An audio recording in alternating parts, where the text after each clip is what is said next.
How to set up Barclays Mobile Banking. If you want to set up Barclays Mobile Banking, the process is quite simple to do so. All you have to do is go ahead and then first of all make sure to launch the Barclays Mobile Banking app and choose your passcode if you haven't already done so, or enter a new passcode right here. It will ask us, have you been given an activation code? Now if you have been given an activation code, you can tap on yes, and you have to enter them within 24 hours after they're issued.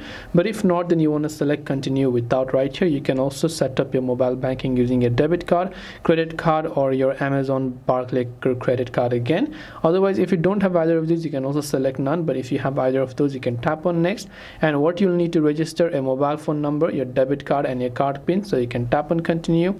Then if you have had their app before, you can select yes, and you can simply select use mobile banking on other device, or have others. If you can select no, you can select no, tap your card, type in card details and so on, and then you'll be able to go ahead and then set up your Barclays Mobile Banking.